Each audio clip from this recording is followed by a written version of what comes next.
A little disclaimer for YouTube. 8 years ago I had a nasty car crash, and alongside my wife Louisa we moved to a small holding for a better life, but the car crash did leave me with a neurological condition. So I've got Tourette's, and you may hear some swearing, some inappropriate language throughout this video, and so this is just a little heads up.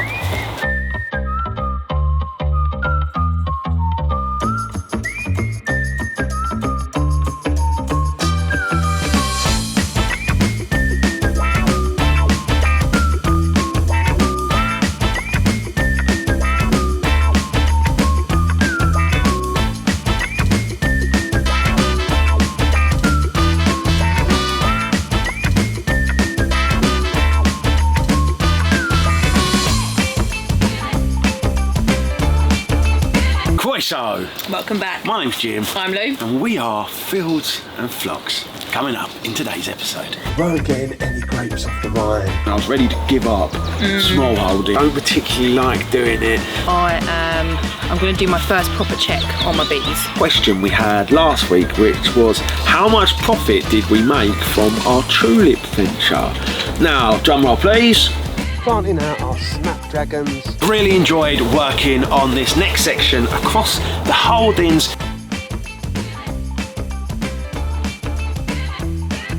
Another great episode this week, but I want to start with a bit of a loss. We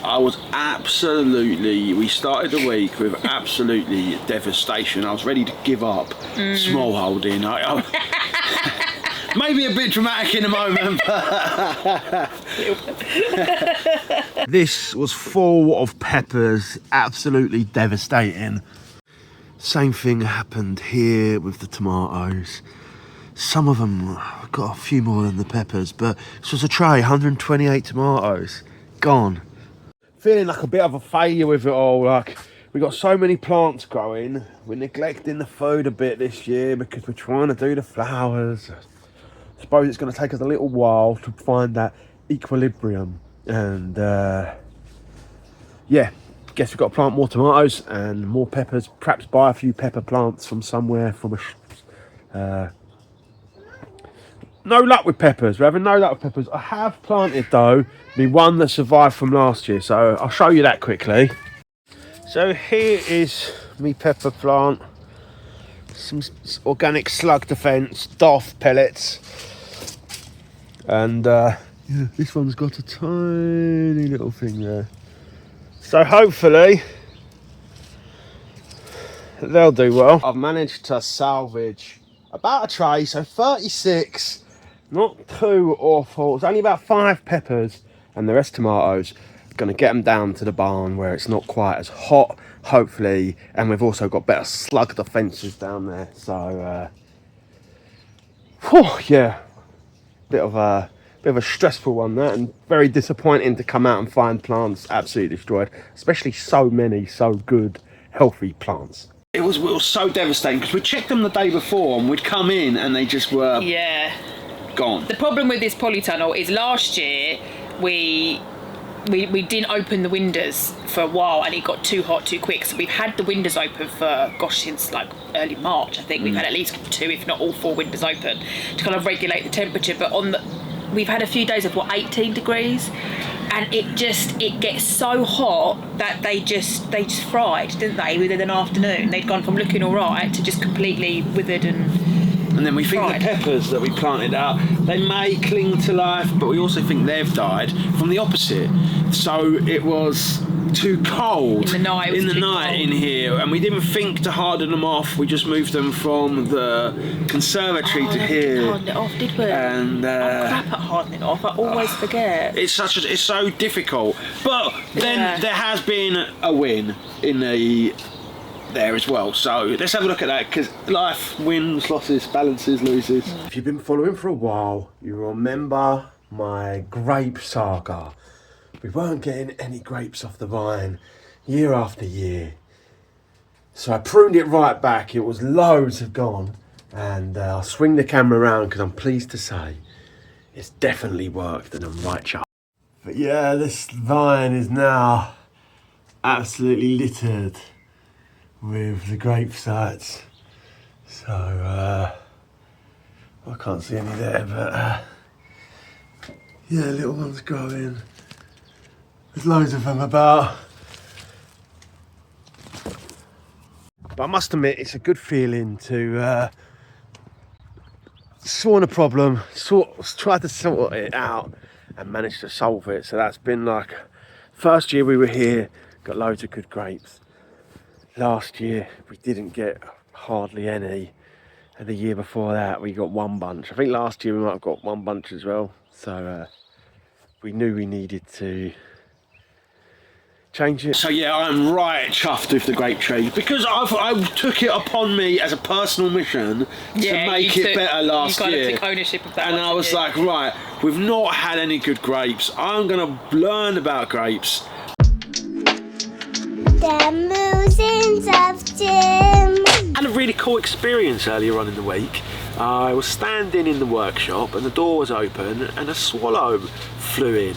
Now they always come around this time of year and we normally see them roosting in the eaves of the garage, but it flew in, landed on the windowsill, just kind of sat there for about 10, 20, 30 seconds, then flew up to the rafters. When I stopped filming, typically it flew up, but it was really cool to see. So on the one hand I had that brilliant experience, but I was very stressed for the early part of this week because every time I'd come outside a pig would be out of the pen, and they just kept escaping and I wanted them outside so badly, but we had to bite the bullet and we had to take them inside and put them back into the barn because one, they were escaping and it was causing me stress, but two, when I was trying to get the pigs back into the electric fence, one of them got quite aggressive with me, and I realised in that moment that if I had a seizure, things could go really quite south quite quickly, and so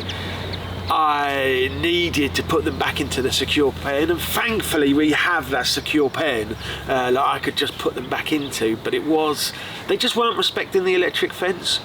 And I had the voltage up high, I've got a good energizer, but for whatever reason, there's a couple of the pigs, two will really respect it, but the other two just don't really seem to care. They'll get zapped and they'll just, they'll barely flinch it off. It's like it just don't really work for them, and yeah, it was just causing me so much stress. I finally got them all back into the pen down the bottom, and they'll be fine there, but it makes you feel like a bit of a failure. It certainly makes me feel like a failure because I feel like the pigs provided us so much last time. We were able to get so much food for such a long time, and then this year I'm really not enjoying it. I'm really not bonding with the animals. I don't particularly like doing it. They're very ravenous, so it makes it an unpleasant experience. They're biting my hands, they're trying to get the food off me when I go in there. A very different experience to keeping pigs last time, and it's just funny, isn't it, how like you can do these things, think you are getting better and more wise, and then something else comes and kicks you. And I suppose the fluke of the first time luck meant that I didn't have too many issues with the pigs last time, but they definitely are causing me more of a headache now. And yeah, I felt like such a failure that day I had to put them inside, and I'm coming round to the idea that perhaps it wasn't such a failure and it was just the right thing to do. But I think it highlights to me my disabilities that I don't like to think about, but it is what it is. They're back in the pen now, and hopefully we won't have any more escapees and everything's going to be alright. So that swallow thing was cool. Like I said in the Musings of Jim, that was a real 10 out of 10 experience. It's lovely. I've noticed them everywhere lately. Even when I took the kids swimming, like there's the little nests on like the top of the swimming pool outside. Like you can just see them just darting around everywhere. It's so nice to see. Yeah, it's beautiful. They come around about the same days every year. It baffles me. And they go back to the same nest often, don't they? say as well. Really cool. We're going to try and get a nice something worth seeing over the coming months of it, because we get some really cool thing happen here. Not going to spoil it now, but we're going to try and capture it with the camera. But I feel like it's going to be one of those things, if you remember from last year, where I'll probably be sitting outside for hours and hours trying to capture it, and Lou will just get jammy one time. Oh, that was with the kites, yeah. But and then the pigs. It's disappointing that it didn't work, but at the end of the day, safety's got to come first. Well, they've had a fair bit of time outside. They've been able to root up that bed, but they've worked for us, which we wanted them to do. They've had the enjoyment of doing that, albeit not for as long as we hoped. Yeah. But ultimately, it is, especially with your disabilities, your safety has to come first, and you do the bulk with the animals. And pigs are big. They can be big and dangerous. You can't be too blasé about those things, really, because it only takes one situation. And I think some of you may recall us mentioning before, these particular pigs are so ravenous compared to last year that we've both said if he fell in a seizure, I don't think it would be 2 minutes before they started trying to eat him. No, truly, yeah. Truly. So, with these ones, we've been even more hyper aware of you needing to be a bit careful, haven't we, around them? Yeah. The other two were lovely. They just wanted, there was more an affectionate thing, and then as they got bigger, the mud got more. They would come over and to say hello, and it would kind of push me over, and that would be the danger more, that I'd drown in the mud and the gluck. Whereas now they're in the barn, we don't have that. It's more that they'll actually physically attack me. So yeah, because they're a lot more aggressive, aren't they, these ones? Yeah, and with each other as well. So I don't think we're going to keep them as long as you're supposed to. We'll probably get them a bit earlier. Excuse me. But it's taught us that looking in the future, next year and going forward, we need to look for, it's important for us to look for a docile breed as well as one where we get the nice. It'll be interesting to see what the meat's like, because saddlebacks have such a high fat content. It'll be nice to see the difference, and then we have to do a bit of research. If we prefer that, it'll be trying to find a more docile breed, but that has the lower or a slightly lower fat content. Or do we just go back to saddlebacks because they are lovely? Yeah, or do we try something new like a Kuni Kuni? It's supposed to be more of a grazer, it's... more questions to ponder on in the future. Definitely.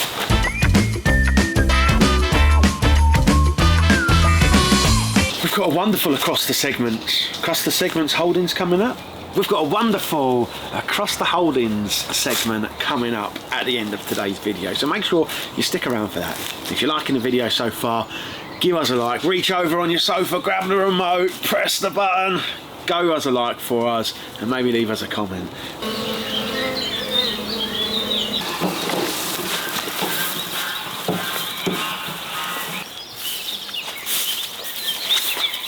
Okay, so it's Saturday morning. It's a lovely morning, it's not too hot yet, so I'm going to do my first proper check on my bees. I don't really know what to expect, to be honest. I've got everything I need in the event I can split them, which I'm hoping I might be able to do if there's some queen cells. Otherwise, just have a look, see how full the super is. I put a super on last time, and yeah, I might be able to put another super on if they're getting full. I might be able to split them, or they might just be fine as they are. So we'll have a look and see what's happening.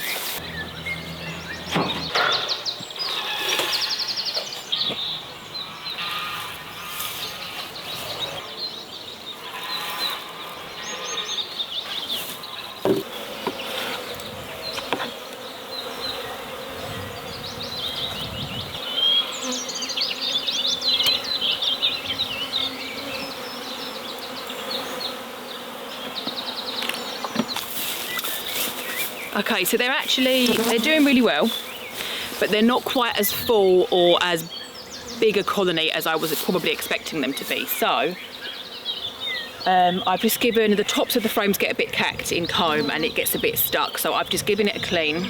I couldn't see the queen, but there's plenty of brood, plenty of larvae at different stage, there's eggs, there's loads of beautiful different coloured pollen. I wish I could get my phone out and get a bit of a picture of it, because the different colours of pollen it looks so pretty, but there's loads of pollen. Yeah, they're doing well. They're just not really big enough to split, and there's no play cups, there's no queen cells, nothing. So they're definitely not too full that I'm at the point where I could split them at the moment. So what I think I need to do going forward is just start checking them on a little bit more of a regular basis, and as soon as I start seeing queen cells being made, I can look at splitting the hive. But good so far. They're all happy. The top super, which I added the other week, they are building that. The comb is being built, but there's still quite a lot of frames that they haven't really touched yet. The sugar syrup that I did have, they've not even really touched the sugar syrup. A little bit of it's gone, but we've had so many dandelions this year that I think they've probably got enough food elsewhere, so they're not really needing to use the sugar syrup, which is good because I'd rather them do that. So yeah, I think I'll leave them be for the minute, and yeah, I'll check in a week or two and just sort of, I need to just be very on top of, which I wasn't last year, we left them too long, is just checking them so the moment you see queen cells we can create a split. But I've got all the equipment ready now, so I know everything's ready. As soon as we're good to go, I can get it all set up. So yeah, all good so far.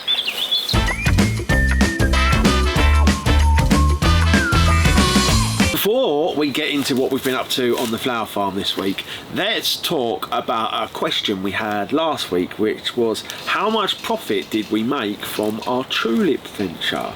Now, drum roll please. £0.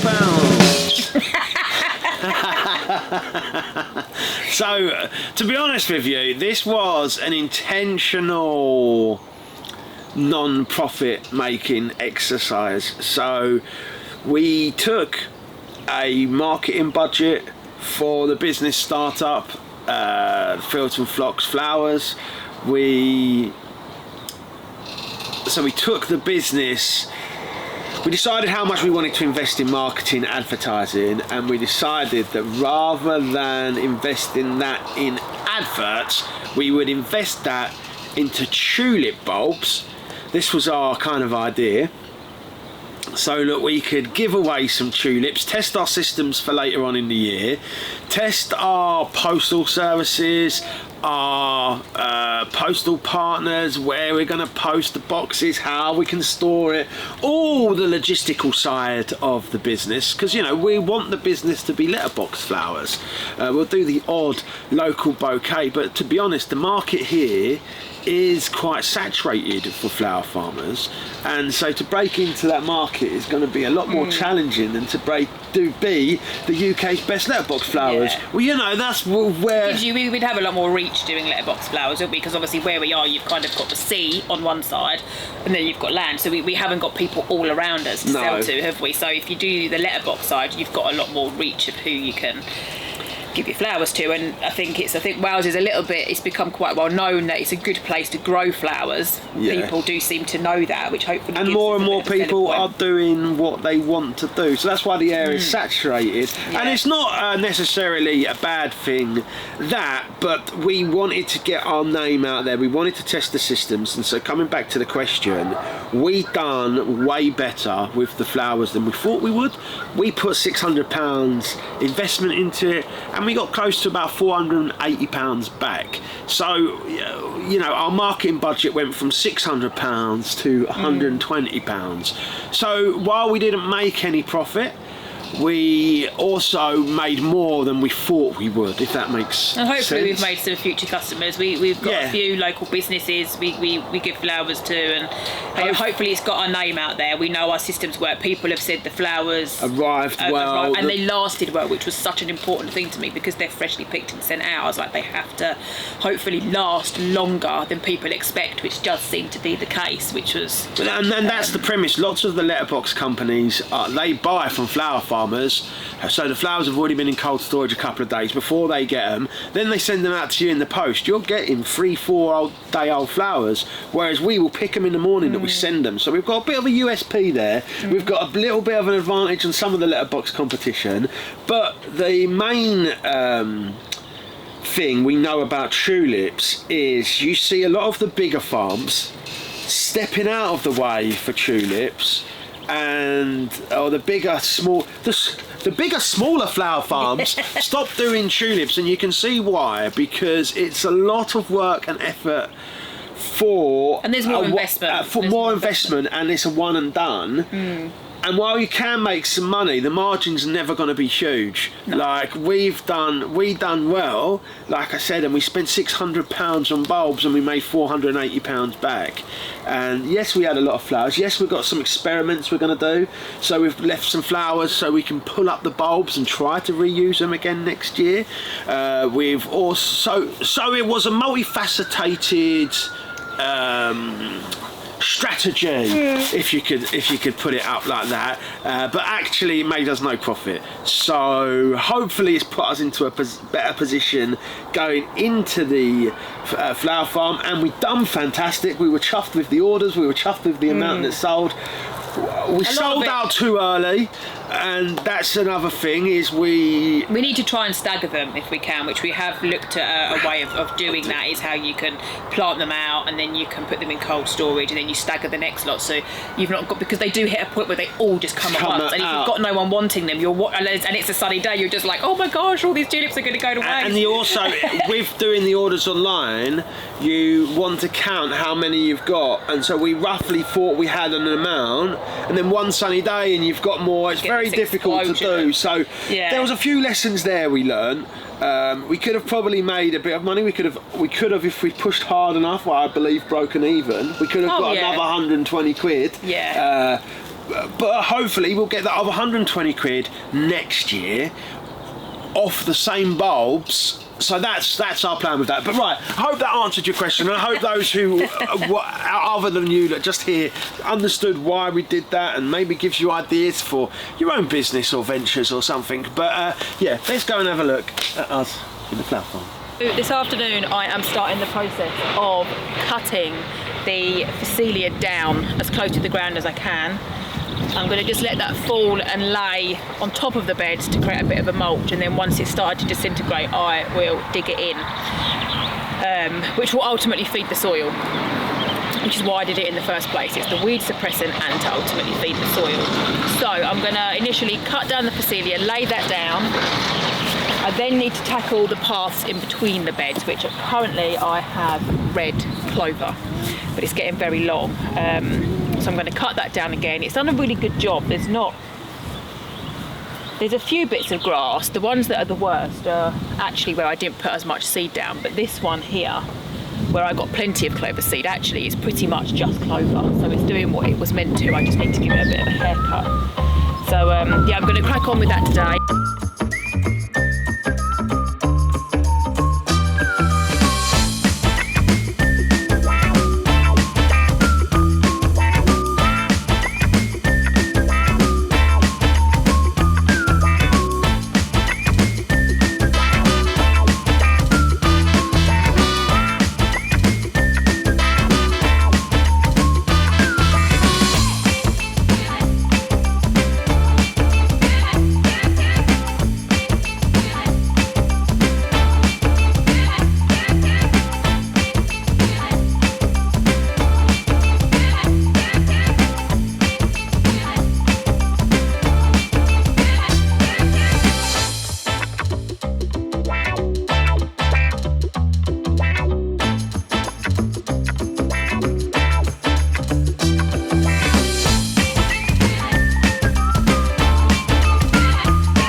Planting out our snapdragons.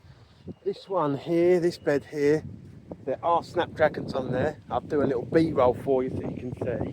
And then we've just put the Phacelia back. So we've cut the Phacelia down, jacked it to the side. I'm in the process of doing this one. Oh my gosh, this one. And Lou's planting on that one. Then we'll just drag the Phacelia back to break down and act as a bit of a mulch. And yeah.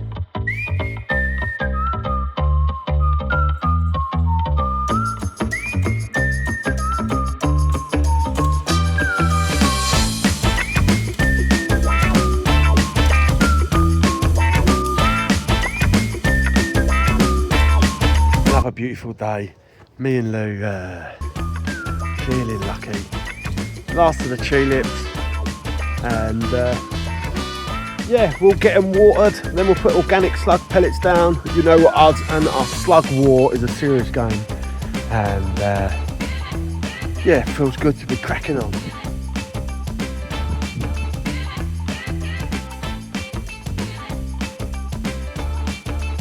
Something worth seeing this week is bluebells, and I absolutely love bluebells. And a really cool little fact that half of the entirety of the world's population of bluebells is actually found here on this island of Great Britain. And that's extraordinary for a small island.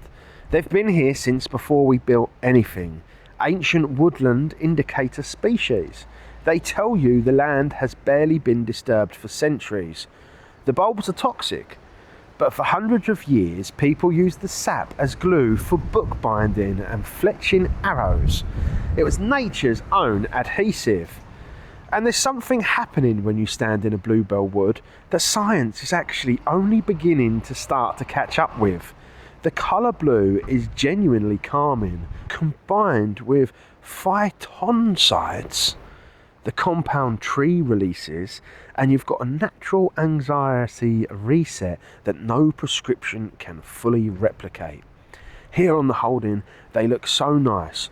We've got pink ones and white ones, and the meadow is just covered in the smaller native type. We'll get to see them in more detail later in today's episode, because it really is the time of the bluebell. The simplicity and beauty of boobs. Simplicity and beauty of bluebells reminds me why I'm here, and that is something worth seeing.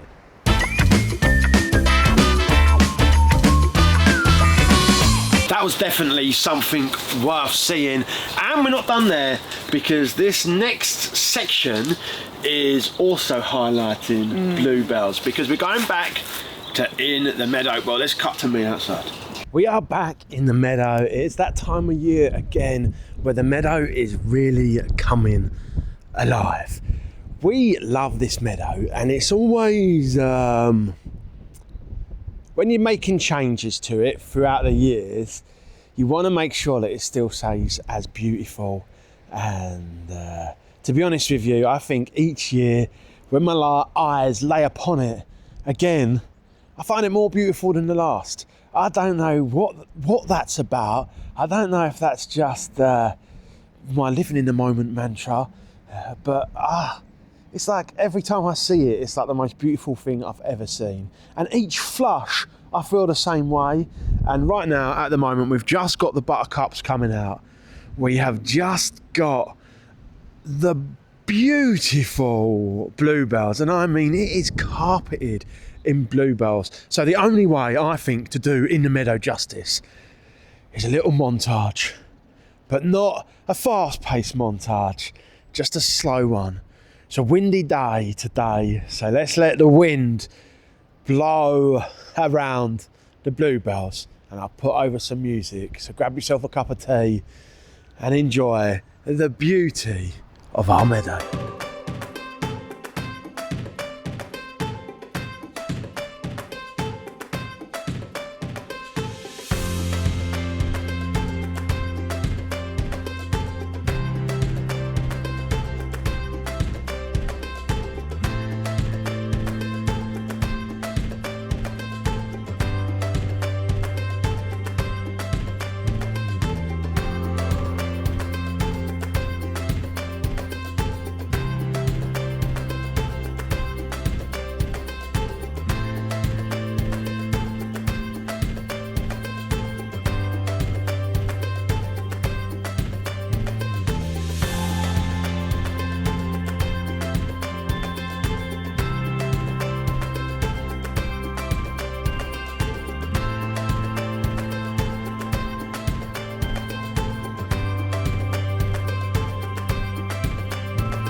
really enjoyed working on this next section across the holdings. If you watched our last episode, or the one before actually, or our first ever across the holdings, we worked alongside Hart's Humble Homestead, Muddy Puddles Farm and Otterwood Cottage, and after watching our video, both Adri's Farmhouse Kitchen and Ride House Farm have also decided to get involved.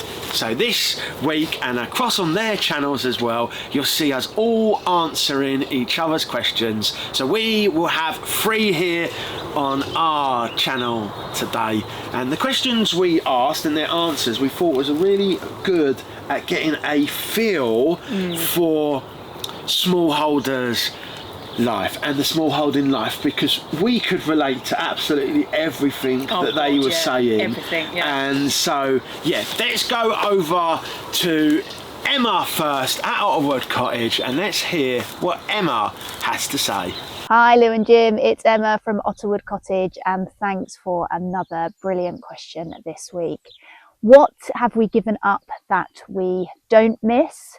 I think the thing that we probably expected to miss and haven't is long holidays overseas. We had a real crossroads moment in our lives about 4 years ago where we had a decision to make about the direction that our kind of future lives was going to take.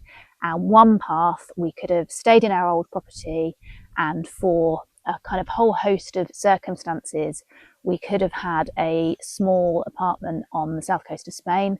I grew up in the south coast of Spain. I was there from the ages of 10 to 16, and Mr. H and I lived there when we were in our 20s for about 18 months and had a wonderful life on the south coast. Really loved the area, had lots of friends, lots of history there, and we could have stayed in our old property, had a small apartment and split our time between the two, travelling back and forth whenever we had a holiday period or for long weekends. Or we could sell everything, take on a bigger mortgage than we've ever had in our lives, and come and live on 6 acres in Lincolnshire. And you obviously know the answer in terms of which decision we made. But we did think that perhaps we might miss the life not lived, the choice we didn't make. And as it turns out, we have not missed it one little bit. We've never regretted making the choice we made, and we are delighted that we took the risk, took the plunge, and didn't play it safe and stay where we were. So that's what we don't miss. So what have we given up that we do miss? Well, in order to be able to afford a property with land, we had to move away from the south of England where we were living. And we were looking east and west. We were either going to move to Wales or to Lincolnshire, and we have ended up in lovely Lincolnshire. But that does mean that we've moved away from family and friends that were living near to us when we were in the south of England. What I do miss at times is the ability to spontaneously one weekend decide to go and visit my sister-in-law, or book a last-minute coffee or lunch with one of my closest friends. Living further away from everyone does make seeing everybody much harder and much more of a logistical planned event rather than something that happens spontaneously. And that's definitely something that we do miss. Thanks for the question. It was a great one to get us thinking. See you next time. Thanks, Emma. And I think a lot of smallholders gets that cross in their life because it's such a way of life. Yeah. It's such a choice you have to make between. Normally there's 2 paths ahead of you, and the smallholding path is a distinct one that you have to go along. And then we totally can relate to not seeing our friends as much. That's kind of how the birth of the YouTube channel came. Hi, Dave. Yeah, I mean, it's because our friends and family are all different. They're dotted all over the country, aren't they? And it's kind of, you can't just go see them on a whim. You can't see them as much as you want. And it's like, I mean, we've got friends who are expecting babies at the minute, and it's kind of like, I don't know if you are, I'm a little bit gutted. I can't be there. Yeah, no, I'm totally gutted. And sort of going through that journey with them, because it's just like, but at the same time, it's kind of, I suppose you sacrifice certain things to gain others. Something else we were massively able to relate to, which is perhaps more unique to us, but as we're coming to understand it, not as unique to us. Well, let's go over to Dean and Kirsty to hear what they have to say. Then we'll come back at the end and say how it relates to us. Hey Jim and Lou. It's Kirsty. And Dean. And we're Heart's Humble Homestead. Answering the question of what we've gave up that we do miss and what we've gave up that we don't miss. Do you want to go first? Yeah, I'll go first. Me and Dean couldn't think of, well, we couldn't agree on the same answer for this one. So for what I do miss is convenience foods. So things like a takeaway or picky foods. Anything we don't make ourselves now gives us a dodgy gut. So even that we do miss that, just an easy meal in front of the TV. Just a chill night, but no. It doesn't happen now. And something that we've gave up that I really don't miss is the opinions of others that don't agree with our lifestyle. So some people have actually stopped talking to us after we've home educated, and we've even been called cruel for wanting to have meat birds, even though they are meat eaters themselves. So we don't tend to talk to a lot of people now. We just talk to people that are in our, like, this little community that we've built up that we really appreciate. So my pick's a bit of a strange one. The thing that I do miss the most and I don't miss the most are the same thing, and that's Kirsty's health. So Kirsty's chronically ill and I'm her carer, which is a strange thing to say, but if she hadn't got ill, we won't be able to dedicate as much time as we do now into the homesteading, where now we can put a lot more time into the planting and caring for the chickens, raising our own, growing our own. Wouldn't have been able to do half the things we do now if she was still fit and healthy. But like I said, on the other side of that is she hasn't got the health she used to have, which isn't a nice thing. Everybody wants to be healthy and fit and be able to do what they want to do. So my pick's a bit of a double-edged sword. I'd like Kirsty to have her health back. I love her all the same, no matter what. But with her being ill, it does let us have more time to do the things we love in the homesteading side of things. So a bit of a weird one from me. Well, thank you anyway for having us. It's always great to be on your channel. And we will catch you next time. Thank you. Bye. Bye, guys. Thanks, Dean and Kirsty. And we watched that, didn't we? And we both instantly felt like, with the health, we've got our very own similar situation. Because of my health, we've basically... So we got that. That was we didn't think it was strange, Dean. We totally got it, and it's resonated with us because we actually would have a similar answer.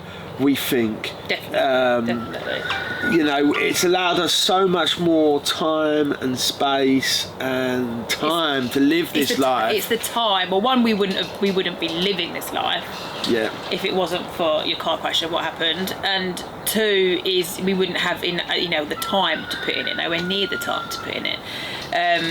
So it's, we've always said it's one of those weird things that it's kind of like, whilst with health, it's not a good thing that's happened, but good things have come out of it. Good things. It's like this. What's the saying where, like, basically good things come out of bad things. Yeah, I know what you mean. I think people will understand what I mean. There's that saying, but so yeah, we really related to that one, didn't we? Because it's if we could do it all again and go through all that pain and suffering that we went through to get here, we probably would. It'd probably be a choice that we'd take, even though at the time we saw no way out. And there's a funny juxtaposition in that, but looking back, if we knew where it would end, we'd probably be like, yeah, we'd do it all over again, wouldn't we? And finally, last but not least, first time on the channel, it's Adri's Farmhouse Kitchen with Adri and Alan. So let's see what they had to say. Hi Lou. Hi Jim. Welcome to Adri's Farmhouse Kitchen. I'm Adri. I'm Alan. And today we are answering your question: what did we give up to live this life and we don't miss? Okay, that's quite an easy one. We gave up work and don't miss that at all. So what did we give up that we do miss? So, because we're having a very busy life now, looking after the small holding, we had to give up quite a bit of our holidays, what we love. We both love going on holidays, and unfortunately we really do miss going on holidays, but what we missed more to see our friends and family. I'm from Europe and they are a little bit far away, so if we have to plan to go away, you know, it involves house sitting, people who look after our animals, so it's just a bit complicated at the moment. So we do give in, seeing friends and family as often as we would like. Yeah. And we do really miss. We have got a good house sitter, but we just can't go as much as we used to. Yeah. So I'll hope you all have a wonderful day and see you in the next one. Bye. Bye. I don't miss work at all either. And I, before we heard all your answers, which really got us thinking, and I think it's actually quite poetic in a sense that so much of that resonated with us. I think actually you've got a really good picture of what you have to give up in this little segment, because actually everybody's answer is something that you have to tussle with and wrestle with. And my answer, when I had to ask what I missed, mine is holidays. I used to love going away. You know, we went to Thailand, we travelled the world. I'd love to revisit Thailand. I'd love to go back to Europe. I'd love to go have a gyros in Greece or a kebab in Turkey. Yeah, you know, but these are the things that, like, we don't get to do anymore. So I totally related to that. That would definitely be the thing I missed, alongside not being able to see our friends and missing out on, like you say, you know, the pregnancy of our friends and those journeys. But the thing I don't miss again is I don't miss the stress and the hustle and bustle of the city life. It's they always call it, especially with us being near London, it's the rat race, or you've escaped the rat race, and it's kind of. I don't miss that. I still work, but it's not full time, and I haven't got the pressure. Well, you know, but I mean, it's not full time. It's not we don't solely rely on it. That's not. You know, whilst I still work, it's not our entirety of our income. We're not having to work to live everything. You know, it helps, but it's not everything. And it's that working for yourself and being your own boss and doing things on your own term. You don't have the stress. It's just, I mean, it's that typical, you're always busy, but it's a slower pace of life. So whilst you are always busy, there's not that rush and the stress and the deadlines and the targets, and it's not an easy life. It's a rewarding life. It's a purposeful life, and it's a driven life. You know, you know what path you're on, and you know where to go, and you're either in it or. And I think it teaches you to take joy in the simple things in life. That's the simple thing of, you know, well, it's the simple life, isn't it? Because and with the kids as well. I think when you've got kids, I would hope, you know, it teaches them that, you know, there's so many materialistic things out there that they're not important. You've got to take joy in the simple things, because a lot of things can all of a sudden be taken away from you, and you know, you don't need all this stuff around you to make you happy. You really don't. No, I think that's very true, and I think it's brilliant doing these across the holding sections. And if you want to get involved, the more the merrier, we say. You basically answer a question, ask a question, and put the other answers within your video. And we're trying to get as many fellow smallholders to answer as many questions over the next coming weeks. At the moment, we're on a 2-week schedule, so every couple of weeks we're doing it, but it's not fixed. It's very casual. We're all in a WhatsApp together, and it's a great laugh and very, very helpful and informative. And so if you want to be a part of that, please do let us know, because all it will take is for you to reach out. Great. Boom. Why are you laughing at me? There's a lot of words in there. I'm trying to get it all out. You did get it all out, because it's a lot in it. See you in the next one.